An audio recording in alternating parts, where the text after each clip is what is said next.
Good morning, comrades. You're listening to WHIV-LP New Orleans 102.3. This is your weekly Good Morning Comrade. Jeff back on the show. We also have a returning champion. You may remember our interview that we did with him a few years ago about his book, Bit Tyrants. I believe we also talked about capitalism versus freedom on that one. But now, Rob Larson triumphantly returning to the program. What is happening, Rob? How you doing? I'm good, man. Thanks. Pleasure to be back. It's been a minute.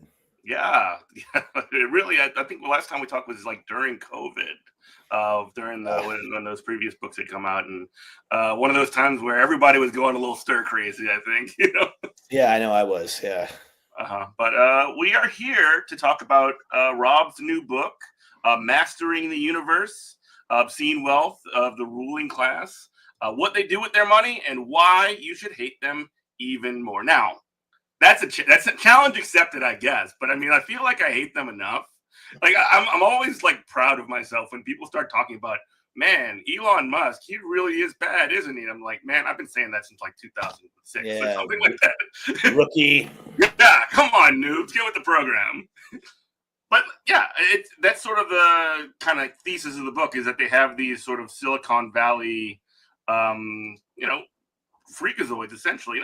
Not exclusively Silicon Valley, but they're the ones that have sort of, in the past 10, 15 years, have sort of wrested control of the steering wheel in a lot of ways of governance, and also just live these extremely, ridiculous lives. You want to get into it?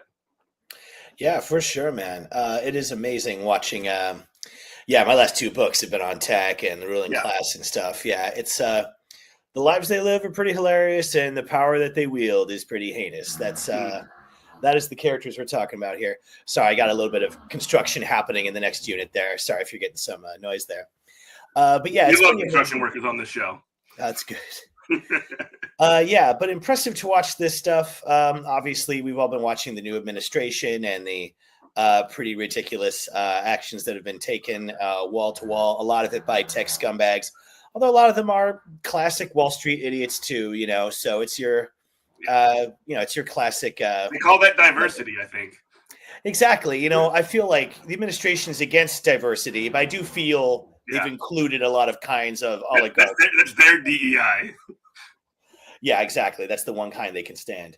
So that's interesting. Yeah, their lifestyles are pretty hilarious too. And the Wall Street Journal just had a big front page story this week, and it was $1 trillion in wealth got created last year for, I believe it was 16 families, if I'm recalling correctly. I might have that number slightly off, but it was about that small of a number. Pretty stunning. And the lifestyle that funds is pretty ludicrous, and we can get into that. Yeah, and again, you hear about, even when the Democrats are in charge, and they say things like, "Oh, the economy, look at it's doing great. The GDP is doing awesome." Like, it's doing awesome for those 16 families, or for these very, very small parts of the economy. These small people, these oligarchs, these freaks who basically are controlling all of this wealth, while workers get thrown, not even nickels, not even a bone. It's true. When people say the economy is doing good, they usually mean, the economy is growing, like GDP is growing. And of course, what that means is we're producing more goods, bigger value of goods this year than we did last year, which, is something, you need production of goods for us to have a standard of living. But of course, just because we produce the goods doesn't mean you get any of them. That gets down to the distribution of wealth, which is seen as disreputable by some of my colleagues there. Mm-hmm. But even more often, especially with the Democrats, when they want to say the economy is great, and Biden's people are big fans of this, they'll actually just point to the stock market, which is even more out of touch than pointing to GDP. Like GDP, the economy grows, as we've seen, most of that new wealth is going to tiny numbers of households, but the stock market's even more embarrassing. And this is something I kind of make a big deal out of in the new book. And I always try to mention this when I do talks and stuff, because on the left and with liberals, even, people are very aware of corporate power, and coming out of the 2000s and adjacent decades, that was sort of a big thing with these big, powerful companies, and they're globalized, and they can make workforces compete against each other and destroy solidarity. And they have so much wealth and power. They control media, and that's very menacing. The one thing I want to remind people is that we call corporations unaccountable. And of course, that's true as far as it goes. It's very difficult for any US state or even most countries to get real concessions, let alone real economic recompense out of these giant corporate empires. But they are accountable to someone, to their stockholders.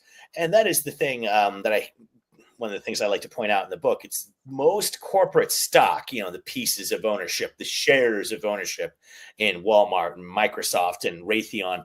These companies all have owners through their stockholders. Those stockholders are mostly the rich households.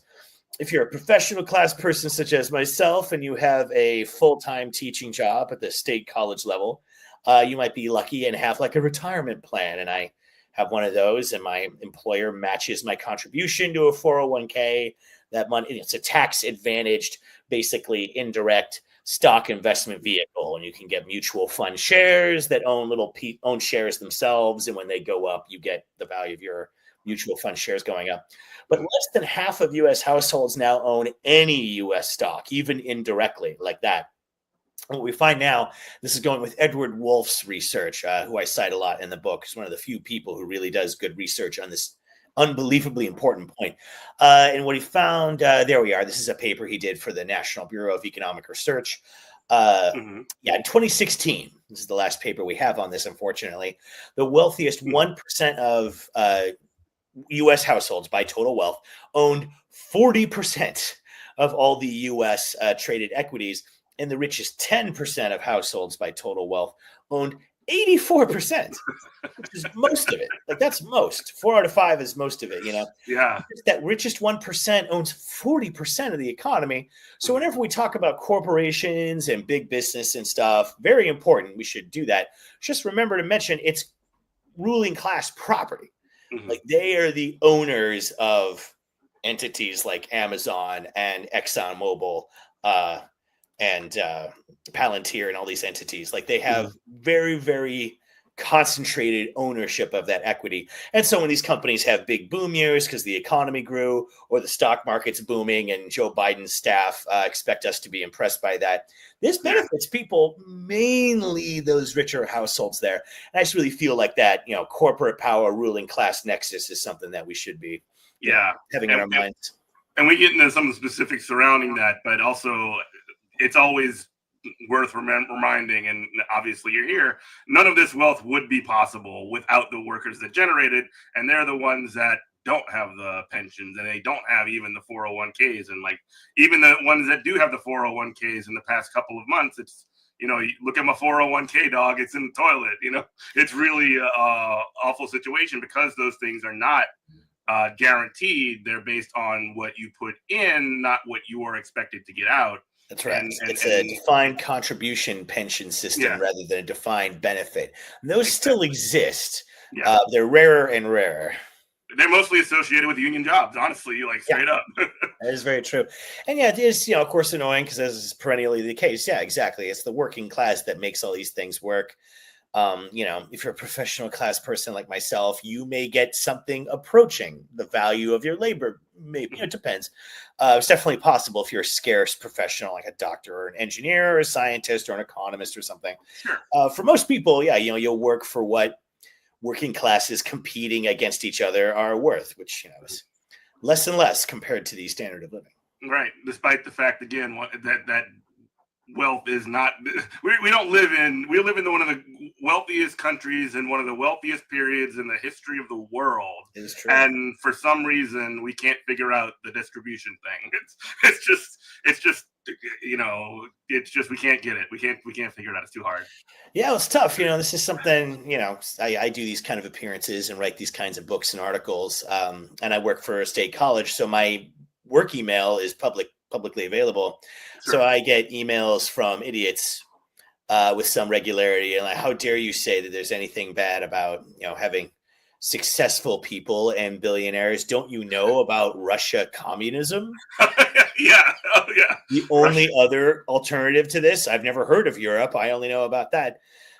Amazing stuff. People argue with me, oh, people aren't really seeing how rich these people are. It doesn't create envy. What a stunning remark these people will make. Like these guys, every football game between the plays, when it's not an active play or an ad for DraftKings, what you're seeing is what's happening up at the elite owner's box. And the camera will point in on that. Oh, look, it's the billionaire owner of Team X. And he's there with the senator or a hot celebrity and Elon Musk. Like you see them flaunting it nonstop. These guys have personal space programs now. Yeah. And the other bit is people will say, well, so what if they get rich? That's, creating value. It's fine. Money comes with power, man. Like that's all these, my Capitalism versus Freedom book was just arguing. Look at how we define these ideas of power and freedom. It comes from wealth as much as it comes from the state. If you're a senator, you've got power, but you have constitutionally defined limits to your authority, and you have to get reelected or leave eventually. If you're a billionaire, there's no limit to how high you can stack money. There's no limit to the natural numbers. Right. You can pile fat stacks indefinitely. And then you buy media. You're Jeff Bezos, and he bought the Washington Post, I think it was for $500 million, if I remember that correctly. Yeah, something like that. It was not maybe it's $250 million. It was like far less than $1 billion of dollars, which even then he had many tens of. Yeah, and what is supposed to be one of the most venerated media institutions in the history of this country. Exactly. Just like, oh yeah, that's nickels to me. That's nothing. Yeah, he bought it for a proportion of his net wealth that is comparable, like for us, of spending a couple $1,000s, which is money, but for him, this is pocket change. It's incredible to see this stuff happen. And some of them are real idiotic, blundering boobs like Elon Musk who want to buy the public square and then back out and then get legally forced into it. So then you do buy it and then you just ruin the hell out of it. That's popular. So lots of ways of using your wealth for evil. But, keeping, as you said, keeping the distribution thing. We do that because rich people and their corporations can defend the tax cuts that they've gotten from every Republican administration. And we'll have those Trump corporate tax cuts become permanent later this year in the budget bill we'll get.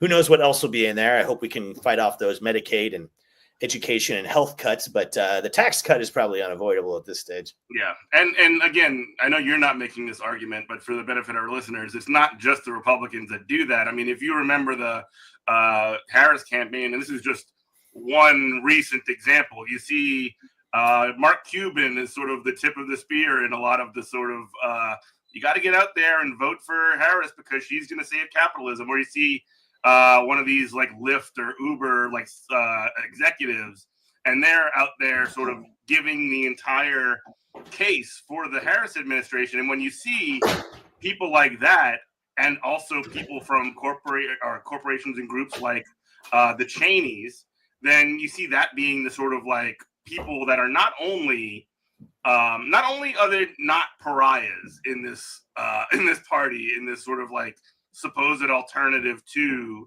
the bad thing. You see some of the most disgusting figures you could possibly imagine. So I mean, let's not be like our system, our political system is so completely and utterly screwed by these people that it's really difficult to see a way out of it.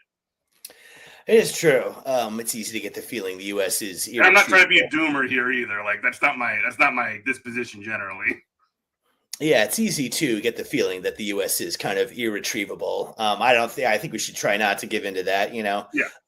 As we're recording, it was May Day recently, and I was out at the May Day gathering, and we had a lot of people across labor, including longshoremen, who are watching their jobs dry up under the trade war beginning, which is hitting us on the West Coast early. We can get into that in a minute. But like huge turnout, ton of people. We had a big DSA presence there, like super cool. And just to say, it's when your listeners say it's so easy now. The United States is so eager for us to just all be atomized and individual. And when you watch all the twisted stuff happening right now, the effect of it is to make you feel like totally hopeless and cut off from everything. Powerless. Going personally to an event and being in it and talking to people is such an uplifting experience. Like May Day yesterday was great. Or like in my particular case, we're an AFT local on my campus, and I'm our Central Labor Council rep. So once a month we have an annoyingly late meeting, and it is such a you go to these things, and it's got like I was the rep in New Orleans. I know exactly what you're talking about. Oh, right on. Yeah, you've seen it then. Yeah. Or AFT too. I was an AFT member for 8 years. Oh, right on. Okay. Yeah. Go ahead. I'm sorry. I didn't mean to interrupt. Oh, you're fine, man. But yeah, if you go to one of these just regular meetings where we do the regular business, a lot of it is just sharing among us what's happening with the locals, and then some actual planning and stuff happens. But it's such an highly intergenerational, extremely racially diverse crowd. It's every kind of people, old vets and kids, and every kind of person's there. It's just an extremely enriching and like uplifting feeling you get when you go to one of these demonstrations or one of these meetings. And so I feel like I repeat this all the time in every talk I give, but just the extent that you're feeling, isolated or alone, like if you go to one of these things, I would just say, for my part, I'm a jaded, glued to my tech, likes to sit alone and read type myself. I'm an antisocial socialist for my own part, but I go to these men being the rep to this labor account. It's changed me.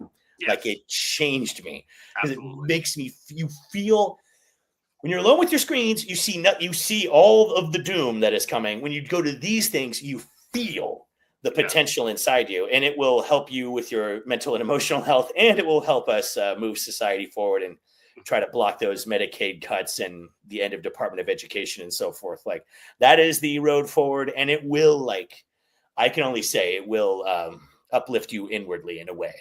Yeah, you are listening to WHIV-LP New Orleans 102.3. This is Good Morning Comrade. Rob Larson is the guest. He is the author of Mastering the Universe. We are talking a little bit about the sort of situation we're in currently economically, and let's get into these guys. So you mentioned earlier that at the end of the day, corporations are accountable to their shareholders. That is not necessarily always the issue when it comes to these individual billionaires. When they're acting in their role as, the CEO of whatever, there's potentially some limits because they could bring, disrepute or like drive down value of the company. But specifically, I'm thinking right now of somebody like Bezos, who is no longer like an executive or no longer is the CEO, at least, of Amazon. He can do whatever he wants and never, I guess, unlimited resources to do it, and he can just do whatever he wants and have no one to ever answer to in a million years. Yeah, well, yeah, that definitely is the case for these guys. It must be an amazing feeling. Liberating, right? Yeah, well, yeah, for them, of course, yeah. For him. So he's no longer the CEO. He is still the head of the board at Amazon, if I recall correctly. But you are right. Remember, I'm generalizing when I talk about firms and their shares, but there's other things to consider. For example, a lot of firms are fully private, and this does get into confusing terminology. We talk about these corporations and businesses. Obviously, they're all private property. They aren't part of the government, and you can buy shares in them because they're entities you can invest in. They're private.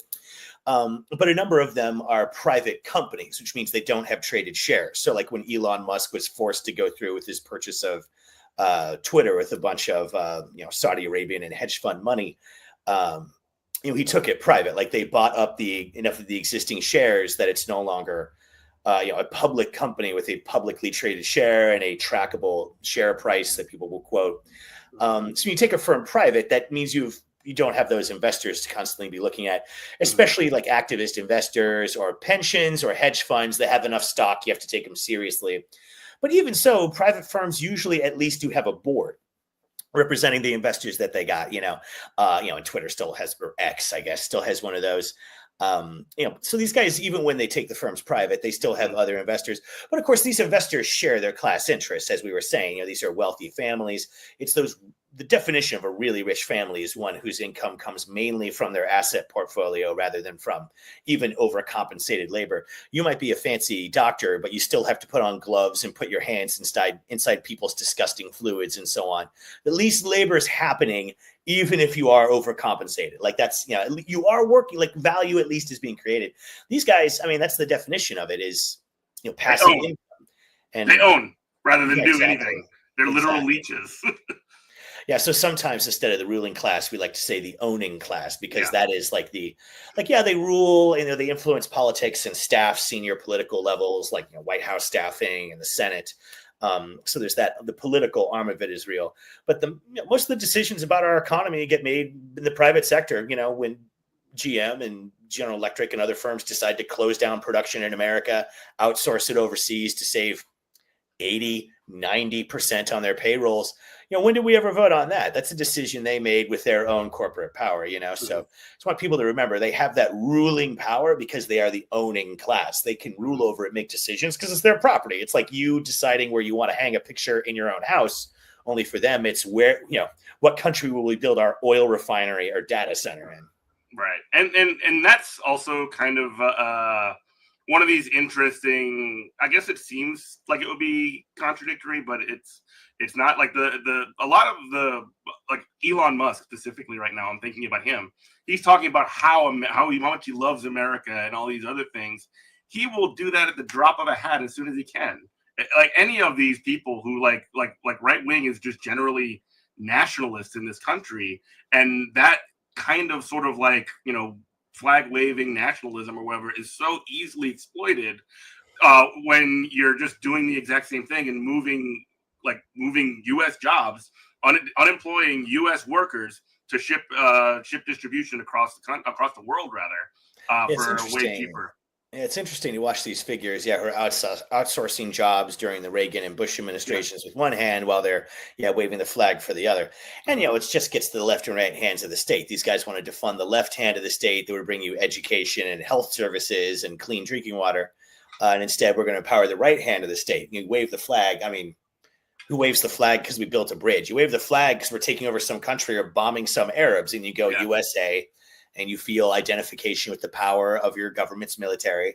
And if, you're really shallow and not good at thinking, then that's good enough for you instead of actually helping you get like really important services that we really need. We do have a declining life expectancy in the United States. Like we are, with this much money, declining standard of living. Like we are underserved on public services, but try and get them out of the government. I mean, we're cutting them more aggressively than ever with this administration of fascist imbeciles. So rough to look at. Yeah. So I guess let's get into why we should hate these people. Why should we hate, just beyond the power that they wield, the lifestyles that they live? Let's talk about that a little bit, because I know you touch on that in the book. Yeah, absolutely. And it's one of my favorite bits is that lifestyle question. People are always really interested in that. And there's a lot of ways to chop it up. The first chapter is about how much money we're talking about, how it's distributed, that stock ownership part of it that's so important. And I invite people to read that because that's, that's the healthy vegetables before you read the tasty, infuriating, crazy lifestyle stuff in chapter 2. This is how you structure a book cleverly. You got to eat your dinner before you can have your dessert. Yeah, exactly. It's common sense. So that stuff's a lot of fun. Yeah. I mean, you have a lot of ways to turn from this to, learn about the lifestyle that's being lived. The United States being what it is, half of the people who are most screwed over in this country see themselves as, future, I'll be Jeff Bezos tomorrow with my monetized YouTube channel. It's got, got 300 views. So really getting somewhere. This is, people are capable of deluding themselves to an amazing degree in a country like this where you're encouraged through your whole life, to see things that way. Well, not me, obviously. This radio show is going to be the biggest program in all of media in a couple of years. Just give it time. Wow. Yeah. And I can get in on the ground floor for just 50 Bitcoin. That's it. What a great deal. But so this country, everyone's encouraged to see themselves that way. So some of the ruling class voyeurism is well, good, they have that. Look at this incredible LA mansion that was built for $200 million. I'll have a home like that one day. And then other people watching are like me and rage watching, So there's a lot of programming along these lines is my point that you can encounter in the United States. And a lot of it is just hype. Look at this fancy clothes. Look at this high-end car. Look at this fancy estate. For me, if you want to really dig into this, you want to read like substantive media that cater to the rich. Now, luckily, I already read the Wall Street Journal because I'm an economist and that's kind of our house newspaper. But it's the highest circulation newspaper in the United States, unless you count the USA Today. But I would argue it's not really a newspaper. Anyway, very prominent newspaper. If you read it, it is interesting. A ton of just standard, very strong business coverage for investors, executives, managers, analysts, economists to make thoughtful business decisions and investment recommendations and stuff like that. But a significant part of it is consumption side and trying to take advantage of their relatively elite, affluent audience and sell them high-end goods and services. So there's a number of ways to see that. My personal favorite is the real estate stuff. So if you subscribe to the Wall Street Journal in the print edition, every Friday there's a supplement included called the Mansion sections. Mansion. Now, importantly, if you read the Journal online, they don't post it there. They fold that content into their little real estate section, which is what you'd expect from a business real estate section. It's like really expensive, fancy condos and apartments and houses that are many of which are going to be bought by wealthy people just to be assets to park their wealth in. And maybe you'll visit twice and it sits empty while people die on the streets of whatever city it's in. But the Mansion section, if you get it in print, I think they just feel like, you're definitely one of us. You're part of the system because the print edition is more expensive, of course. Mm-hmm. I used to subscribe to it and I cut it out when I had to do budget cutting for my own penniless household. But I remember it very well. And sometimes I still pick it up for this reason, because it is a fascinating thing to review. And a lot of times it's tongue-in-cheek headlines like, oh, look at this commodity billionaire's farmstead. And it's some huge mansion that's in a rural area. So it's like a farmstead. We love that kind of stuff. But the stuff you can read in it is pretty stunning. And again, it's the Wall Street Journal. It's for insiders in the world of capitalism. So I think it's a little more candid sometimes than you would see in other national press, let alone what you see on TV, So looking through Mansion, I've seen some amazing stuff over the years just to, give people a sense of it. Now, bear in mind, these properties are mostly owned outright by the, the residents or the investors who purchase them. For a lot of us, you dream of the day when you'd have enough money to put down a down payment on a house. People like me who can just cover their mortgages and got lucky because they got a low interest rate, Right. But these people own their homes outright, and of course, multiple homes outright. So you can have one for the hot season and one for the cold season. You can have like one in the city and one in the country. So whatever mood you're in, you can go there. That's nice. These are properties that you actually own, and of course, they're not like small little. These aren't split levels and stuff. These are like real buildings. So I remember reading in the Mansion section about a property renovation in the Hamptons. And of course, your audience will know the Hamptons, the extremely affluent Long Island community outside of New York City. And a lot of New York City finance and media and real estate billionaire bastards, go out there for the weekend or for, holidays and the summer and stuff like that to escape the heat and chaos of the city. But it's fascinating, though. That's been a ruling class retreat for many, many years. Yeah. And the Mansion had a write-up on a renovation of one property that was I forget if this was in which Hamptons neighborhood this was in. But they mentioned doing a renovation. Oh, yeah, $30,000 renovation bill. I mean, $30,000, which is an insane amount of money. That's more than a down payment on a house in most parts of the country. Like that's real money there. But this was for one room. Yeah. Oh, wow. On the curtains only. $30,000. Like that's a new large car. 30. Yeah. Now that's like a new SUV with features, Yeah. $30,000. And it's for the curtains on one room. And I'm sure it's a lovely window treatment. $30,000 for the window of a room, You got to say that in the Robin Leach voice. $30,000. $30,000 for this fashionable celebrity. People can add that themselves if they wish. I'm sure there's AI that can replace my voice and put his in. Oh, don't worry, I'm going to do that. Yeah, exactly. Yeah, that's fix that in post. So I like that bit. Another one, right? This was a Los Angeles mansion, and I don't have it written down here. This was one of those mansions that's big and old enough to have a name, Donald House or something.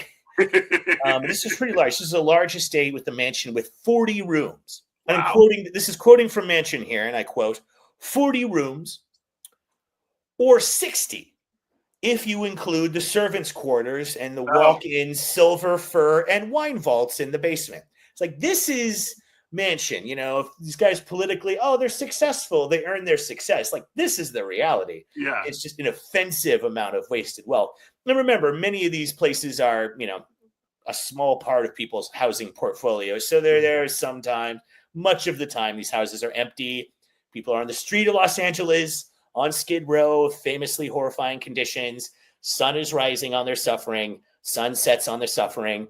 Other side of town, in Brentwood and stuff like this, where this mansion was, it's silent in there. Maybe some staffers come by. You hear like the crew mowing the lawn outside, and the AC kicks on, and it runs, and then it kicks off, and just silence. Just a huge, fancy, nice, cooled property without a human soul in it, while people are trying to come up with $10 on the street for just basic necessities and stuff. Entire tent cities that are harassed and brutalized by cops. But if you're really lucky, the Democrat governor of California will come and personally throw your homeless tent in the garbage because he's standing up to America's real villains, the homeless. So God bless him. I mean, it's like a rite of passage here in New Orleans. Like every time every time Mardi Gras rolls around, or this year we had the Super Bowl too.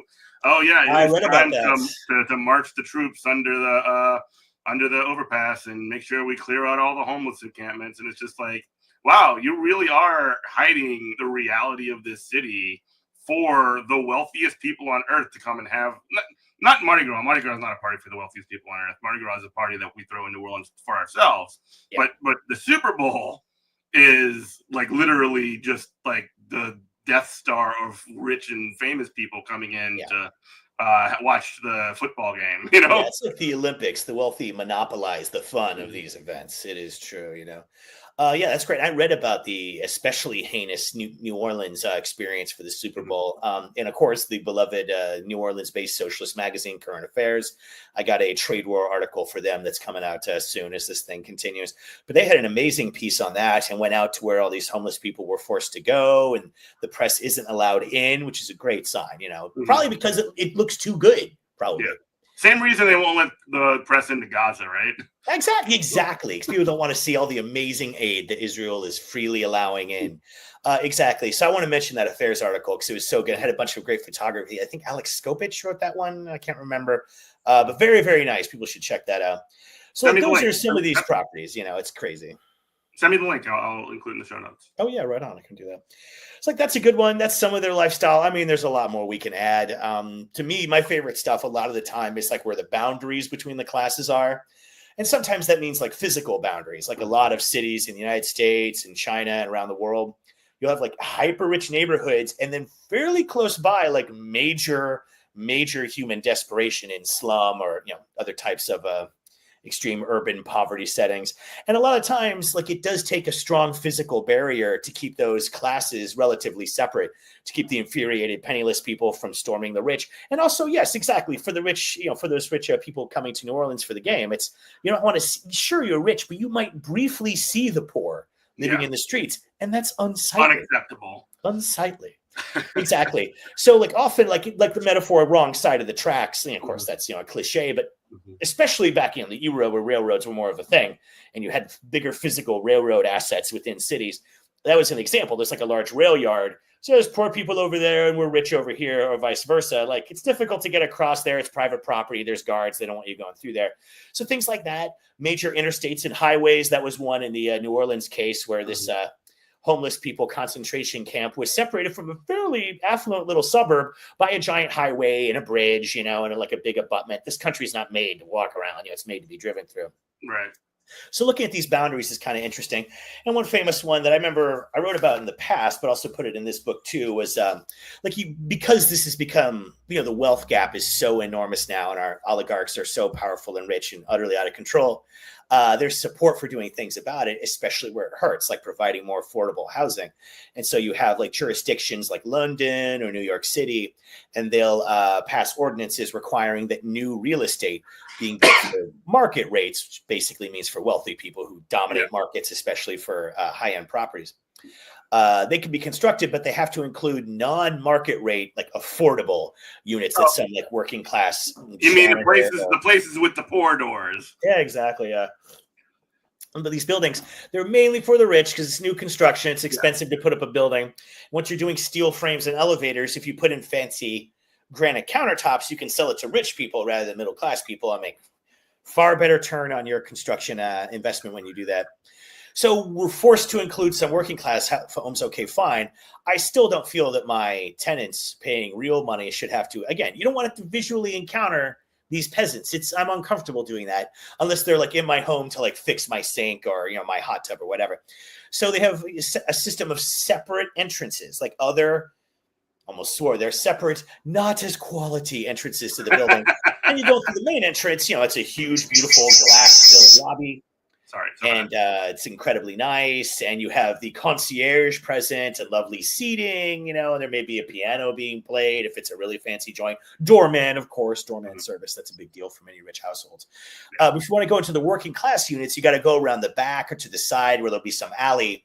And you go in and it's like harsh fluorescent lighting and like unpleasant sort of like conditions. And the signs say if you damage anything, you will be liable. Here's your elevator to your subsidized working class unit, you peasant. Don't talk to anybody. Fascinating to look at. You got to remind them that they're lesser than, you know, you got to remind them.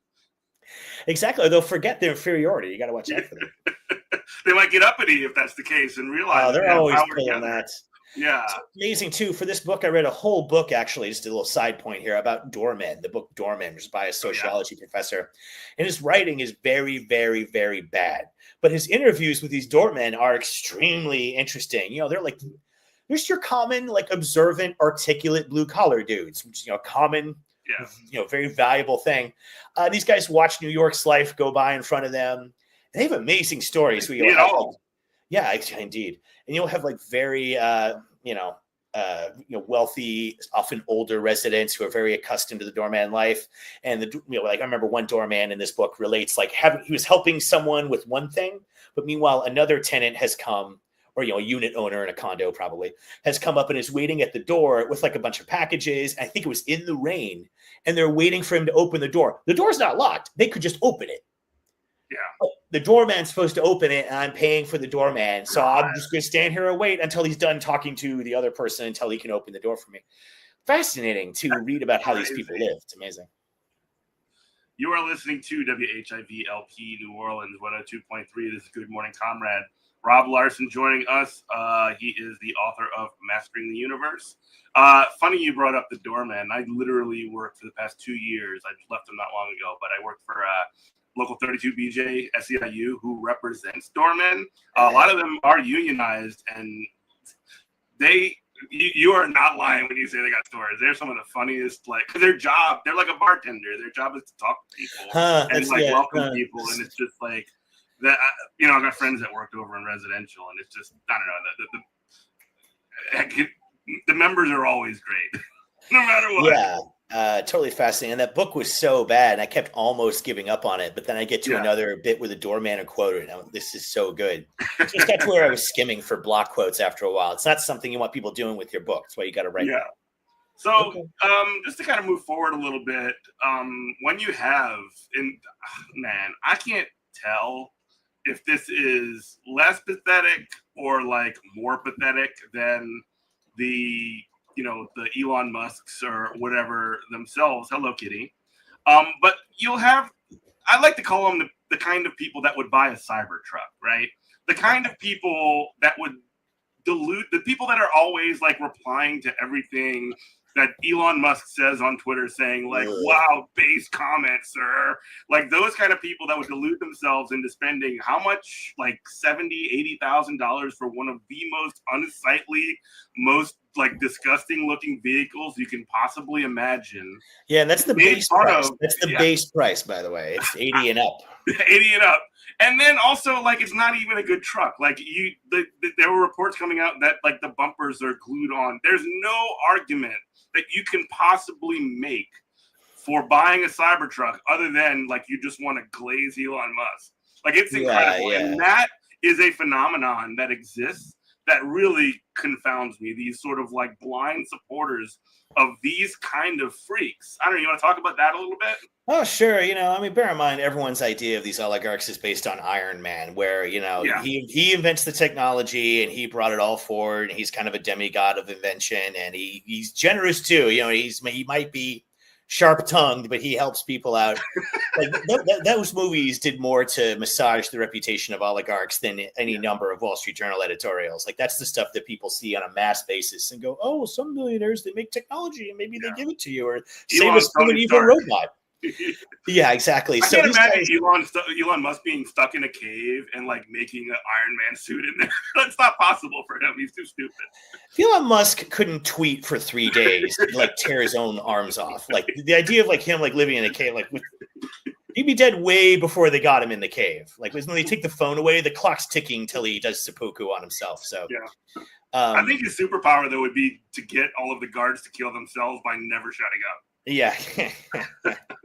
You have to pay those guys overtime rates to guard him. Yeah. It was interesting.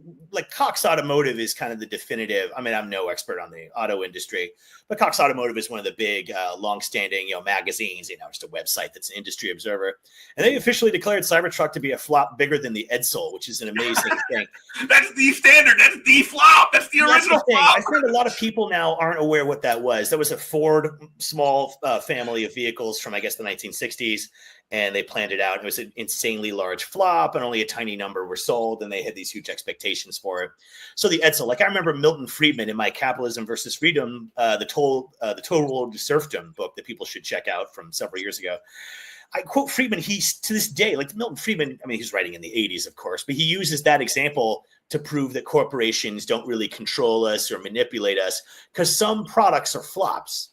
Therefore, there is no corporate propaganda, which is just so embarrassing. I mean, like lots of Soviet Union propaganda wasn't believed by Soviet citizens. It's still propaganda that covers your face all the time.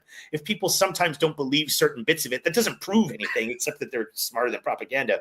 But what Cox Automotive was saying about the truck specifically, beyond declaring it, a historic flop, this is one of the things that Elon Musk actually did at that firm was dictate the design and controls and terms of sale of that thing.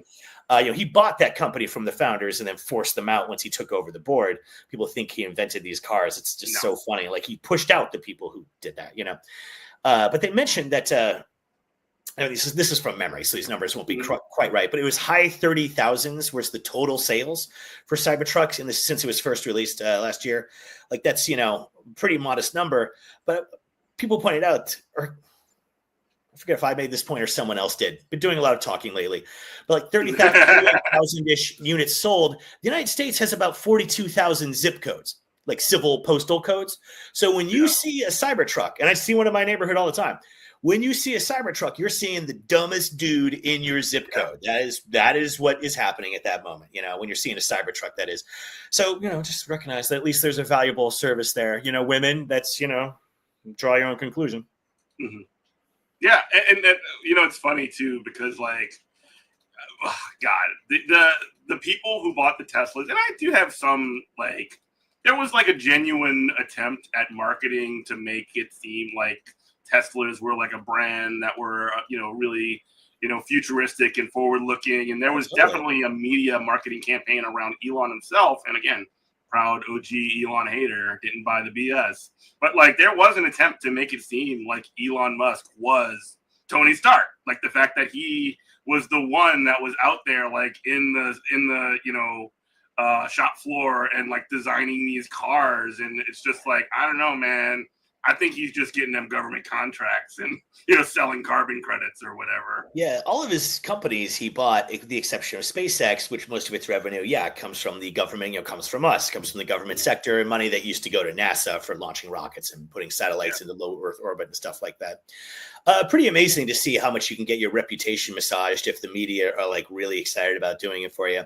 There has to be some future to stupid capitalism, so it's tech and AI and Elon Musk, and maybe we'll go to Mars, which, not going to be happening under this system. Like that takes a big system of social sacrifice and like major achievement. And that is not this system, So interesting, to watch him become the mascot of this, you don't really want to be the face of modern capitalism, but Elon does have the perfect face for it. Oh boy, does he ever, Piggy. And again, you mentioned the sort of like what we're doing with these huge government contract programs that have hollowed out things like NASA. You compare that to what NASA had done in the 1960s, and like we went to the friggin' moon. Now we're just like, wow, Jeff Bezos on the back for shooting, Katy Perry into space or whatever. It's so ridiculous. This whole like billionaires in space, like it's like the lowest echelon of space. They kiss the mesosphere and go, that's space. Yeah, how's the space? Unbelievably trivial version of this. Like, we put people on the moon by taxing your freckled ass at an eye-wateringly high level by today's standards. Like, that's how we actually did that. We taxed you guys very, very hard with marginal tax rates in the 90% over, I think, $5 million in the Eisenhower era on annual incomes, like stratospherically high rates from this point of view. And that only kicks in once you're already making many millions a year. Right. So pretty reasonable in my view. That's how we built the Golden Gate Bridge and the highway system and put men on the moon, man. Like that is how we did those disease eradications. Like those things are expensive.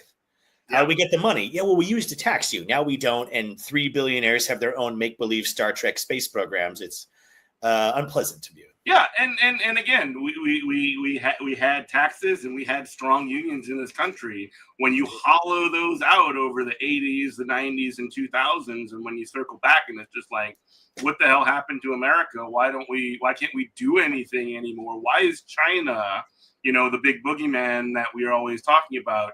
Why are they overtaking us in every level of production? Why is this happening? It's like, no, bro, you stabbed the knife into yourself. You stepped on the rake several times. You really did this to yourself. You listen to WHIVLP New Orleans 102.3 is Good Morning Comrade, Rob Larson. But yeah, I mean, again, the sort of decline comes along with the refusal to invest in working people in this country, refusing to invest in like these are, look, I'm not somebody that's necessarily like patriotic or whatever, but like these are some of the most anti-American people I could possibly imagine because they don't care about the actual production of it. They're just getting their beak wet and just blaming whatever else they see. You know what I mean? Yeah, absolutely. It's a very, transactional kind of looting the state era. Mm-hmm. It is the case, and when you're no longer getting taxed like you used to be, you have all this money now, you can buy media, you can get the political influence, you can get the tax code rewritten to favor you more, all these things that come with huge amounts of wealth. Absolutely. Which ends up being like this like ugly mercenary culture. And you look at this administration and people are in it for short periods and then leave, like Ramaswamy and stupid Waltz. I guess he's still the UN ambassador or whatever. Yeah. Like these people, like none of them believe in anything bigger than themselves. No, none of them has ever like even like an evil thing that's bigger than them. Not even that. Like it's like they're not forward thinking enough to be. They're just like literally living in the moment. It is true, and I often say like one big feature of the tech platforms dominating our lives, and something I didn't really talk about with BitTyrants because that was still relatively early days back then. Sure, it's incredible how much like the metrics of the tech oligopoly has like just come to completely dominate people's mental space. You have all these left wing and even more right wing, of course, influencers and YouTube creators and stuff. And they're always saying like, my station's really big. I'm standing up to the power of big tech. I've got almost 20,000 subscribers. So subscribe so I can get a bigger number that Google tells me while I bravely stand up to them. I'm going to stick it to them. I'm trying to get a paid creator status so I get some monetization from this channel from big tech, they're very afraid of me. It's amazing. Like, there's some idiots, like real TV buffoons like Sebastian Gorka. Like, we're against the establishment. Ooh, Goldman Sachs check. Thank you. We're against the establishment. Come to our channel. We've got so many people watching at this moment. According to these tech platforms, the amount that it's taken over it's people's idea of what a metric is. It's what some platform shows you for your views and downloads and interactions. You left out my favorite guy, Mike Pillow. You left out my favorite one, Mike Lindell, the Pillow guy. Some of these guys are kind of their own category. Like some of these guys just are maniacs who have kind of like found a maniac role. That happens. No, that's, I mean, oh my God. Some, you should tell me about him. Like he's not rich enough for me to pay attention to him. So Okay. I only know about him what I hear on Chapo. So I rely on Okay. other people to tell me. That's basically what it is. Like he basically is a scammer who got he basically got it sued by the election company. What was it called? I can't even remember. And he created his own Dominion. It was Dominion, and then he created his own sort of Dominion, platform.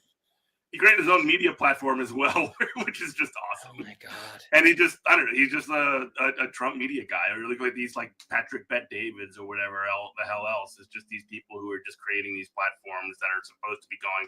They always brand them, Tucker Carlson too, branding themselves as like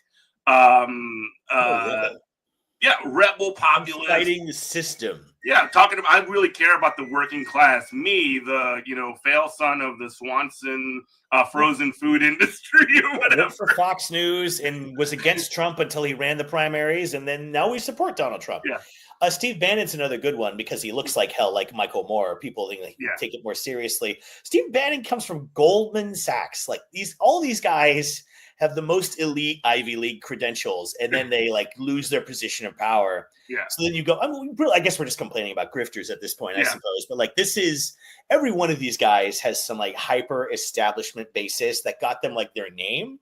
Yeah. And then now, yes, I'm Tucker, I'm Ben, and I'm bravely, the system is very scared of me. Oh, I hate to become secretary or something later. Yeah. And then they end up isn't Sebastian Gorka in the government now? I believe he is, right? I don't know what his position is. He's in there somewhere. Chat, tell us who it is. Yeah, they brought in Laura Loomer like for a little while too. I think she's just outside advisor now. She's getting people fired from the National Security Council. Like, and that Laura Loomer is a idiot. Like, that's just like, it's amazing. You can be, what's his name? Patel in charge of the FBI. Yeah. Like, just like full on simpletons. Dan Bongino is the second. Like, this is just like funny idiots. Who they make fun of on Majority Report for their blundering channels. Yeah, I'm in charge of several thousand staff members that can look at your emails whenever we want. God, and just sort of like the political landscape that puts out, like, and it's crazy to me from a couple of perspectives. And now we're just yakking, obviously, but that's cool. Yeah. But like the way that I sort of look at that, and I'm like, wow, okay, so the Democrats are supposed to be the ones that are standing between us and this like extreme dummy fascism that cannot get out of its own way and can never shut up. And they can't even beat them. They get rolled by them left, right, center, over and over and over again. It is incredible. And like, I'm not trying to make this about the Democrats or whatever, but it is, well, maybe, yeah, I am actually. The fact that you can't beat them, the fact that you can't even touch them, and you're not even really trying. Like the James Carville strategy is to just like let them beat themselves, which, I mean, let them destroy Medicare. I'm rich. That's fine. Yeah. These guys are great. I'm trying to remember what's her name, that other DNC whisperer who saying we shouldn't use the word oligarch because people don't get it. Alyssa Slotkin. That's it. We shouldn't use oligarch because no one knows what it is. Oh, I think people know what it is. The people who fund your little shitty think tank don't care to have that commented. And like Bernie's going on tour, getting 30,000 people in a crowd, and like you're literally just saying that Americans are too stupid to know what a word is, or Google it, or ask ChatGPT or whatever. You're saying that's the thing that's standing in the way, even though they're getting $30,000 person crowds, while the Democrats are polling at like 30% lower than ever in history. The only part of the party that has any support is the Bernie-crat wing. They always make sure has no power. AOC wants to be on oversight. Here's a really old guy. He's going to do it instead just because he hasn't done it. And now he's retiring. So another old guy, just like complete disrespect to the base nonstop. Who, a lot of the base is Bernie-crat, or at least are open to that. If the DNC ever actually embraced that, they'd run away with the popular vote like they did in the Roosevelt days. But we're far too smart for that. Yeah, so we listen to Slotkin and Carville who say, what people want is for us to be the other conservative party. And because that worked for Bill Clinton and Obama, they just feel like that is the only formula. And that's what the electorate is always in the mood for. And so just run some stiff, empty some empty politico in a pantsuit, and they'll just beat him by saying we hate Iran and we love Israel, and I love Liz Cheney. I would never talk about Medicare for all or anything popular. Like, those guys will lose 20 more elections in a row before they'll run on Medicare for all. Like, I just don't see that. They need to be beaten. They need to be beaten on the inside and on the, like, I don't care about the inside, outside politics over it. That's not my business. Obviously, like, my job is to talk to workers. But, like, when I look at the broader scale of it, and I see union leaders out there that are, like, actually saying, I'm thinking specifically of somebody like Sean Fain, who's out there saying things like, hey, you know what we need to do? We need to link all these contracts up together for May 1st. Best idea I ever heard. What a great idea that is. Simple, and it's just like, doable. General strike. Boom, there you go. You got it. There you go. The thing that internet poster listening to this is going to get mad at me, but, like, saying there's going to be a general strike next Tuesday ain't going to happen. But actually having a plan, having a strategy, and building towards that. I mean, I'm not deluding myself to think that, like, every American worker is going to be on strike on May 1st, 2028. But if there's a significant enough group of people who have that capacity, who've been planning for this, who have the prerequisite set of demands to actually to get those concessions, to get those kind of things and move the ball forward, I think that's much more of a strategy than anything we've heard out of anyone else. That's amazing. Those are the figures, the political figures doing that are the ones that are turning out gigantic crowds when they were running for office. The union leaders doing that are the ones who are having some success in their strike actions. That's the easy version of a general strike, is just have a bunch of contracts up for negotiation at the same time. That's the easy version. You just have your contracts come up and you all threaten to do a work stoppage, and then you do one for like 3 days. Friggin' remind them who's in charge. These CEOs don't go to work for days. The company just runs fine. The workers don't show up for a few days, like no products are made, And you can tell that because Elon Musk spent weeks and weeks ruining the government and laying off people and stealing our data to train his heinous AI. And, Tesla and Twitter are the shambling wrecks that they were when he was in charge. Not that they're doing good, but the point is, they operate just fine without him. Even more worthless than most CEOs. But the point generalizes to all these people. You're only in charge because this industry belongs to these private shareholders. If it wasn't for you, it's more common sense for us the workforce to be in charge. We're the ones who know how every damn thing works. Yeah. So, Rob, anything you want to get in before we get out of here? Because we have about 2 minutes remaining. That's great. I would just say we're coming up on some real stuff now. We're coming up on some real national economic crisis. I believe we economists aren't good at predicting things, including me. So don't listen to any of this. But I would say, take a look right now. This trade war is, I think, going to be bigger than maybe some people appreciate, perhaps. Business hates protectionism and tariffs. They want free trade and stuff. They can live with some tariffs. What they can't live with is the nonstop back and forth and zigzagging policy announcements.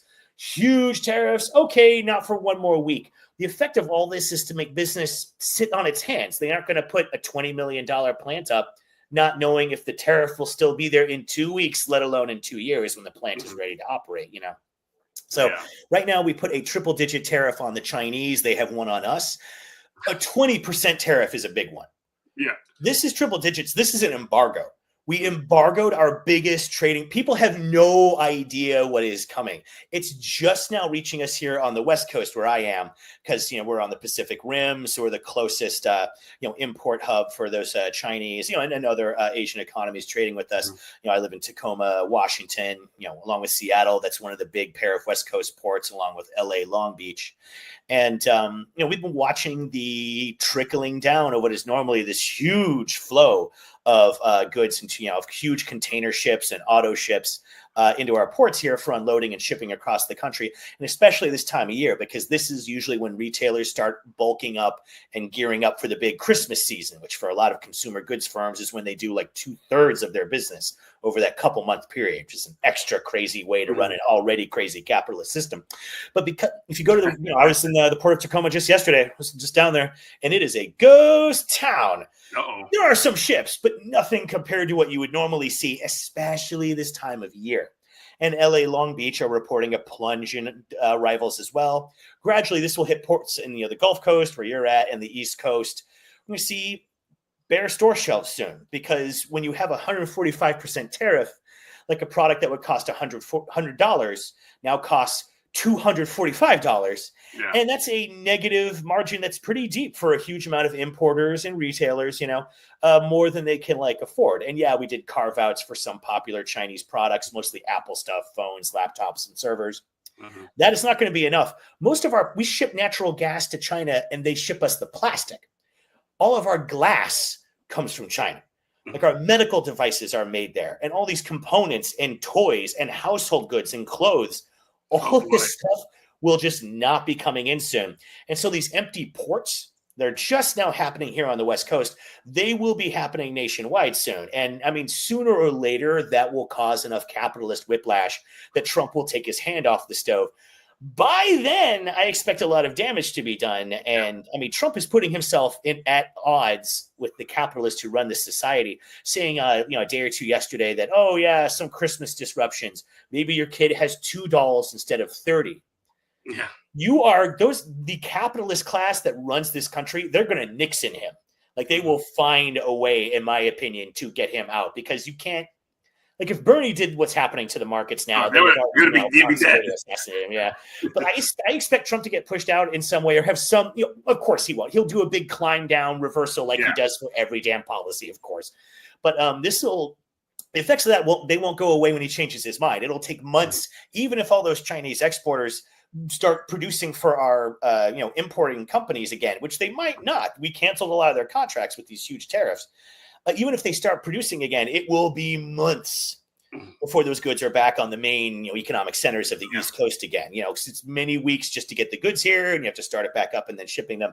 I think people don't quite see the economic whiplash that's just starting to hit our shores out here right now. So I think there's going to be a lot of discontent and popular anger that we really need to be all hands on deck on funneling that to the left rather than even more to the right.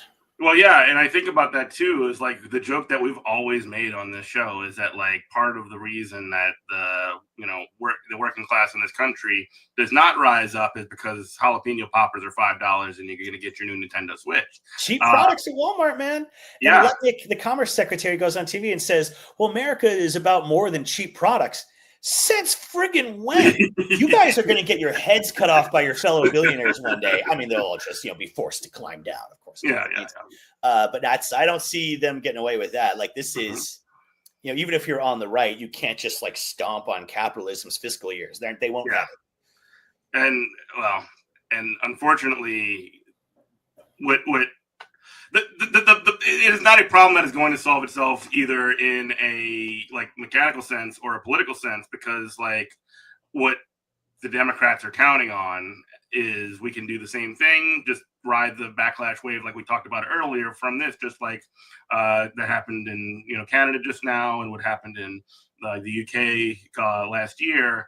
And I think that's actually probably the scariest thing about all this, is the idea that a political pushback would actually cause more problems, because the Democrats are not distinguishing themselves, or there's no political entity that is going to distinguish itself from this unless it's going to be independent of the Democrats, because they are just too committed to stability, like what they see as stability in the system. Pelosi says we're capitalists. Yeah, it's that, but also the declining, and I know we got to go, but the declining was everything getting worse over time. That is the desirable position for the Democrats, and the Republicans, and specifically these Trump people, are essentially just coming out and basically I understand, not the connection specifically with Trump or any of that stuff, but the outrage that is being sort of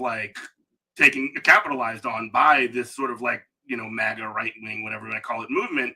It's because things have been made so terrible in this country over the past 30, 40, 50 years. It's because your retirements are going away and everything is much more expensive. It's because and it's just, that's how we got into the position that are in now, and the Democrats' response is more of the same. It is true, and I am dying to have an independent socialist political party. It's just so hard in the United States because, Yeah, unlike every other country, the parties control the ballot yeah, lines, and they make it so damn hard to get your party on the ballot yeah, line. They will do all these sleazy tricks to stop you, especially in the Democrat states like mine. So yeah, I'm a huge fan of that. It's just this yeah. country is so locked up by capitalists wall to wall. It's just tough. It's a real Rubik's cube, and like that's a whole different set of conversations. But Rob Larson, thank you so much for joining us on Good Morning Comrade. Where can we find the book? Yeah, so Mastering the Universe still out, just went to its second printing, which is exciting. We also print it in Canada, so it's going to be tariff subject, which is less exciting. But you can still pick it up at its cover price. I recommend going to your local stores. They really need help. A lot of books are produced overseas. It's going to be tough for your local bookstore, like for every other retailer. So it's a good opportunity to support them by buying 20 copies of my book to give to your idiot friends and relatives. I recommend picking that up. Talk to your library about getting it too if they don't have it. Oh yeah, absolutely. And a lot of branches get books based on what people like ask for and request. They actually do really care about that, So it's to be considered. Also got a couple articles coming out in Current Affairs soon. Another great New Orleans product there. One on the trade war, and another one that's more fun, just about how dreary that work hierarchy is. So people should check out the Current Affairs website or subscribe to that magazine, and you can get all kinds of fun stuff like that. Cool. Well, thank you so much, Rob, and thank you for listening to Good Morning Comrade. You are listening to WHIVLP New Orleans 102.3. We love you. Bye-bye. Roll up on, roll up on, roll up on, roll up on, roll up on, roll up on, roll up on, roll up on, roll up on, roll up on.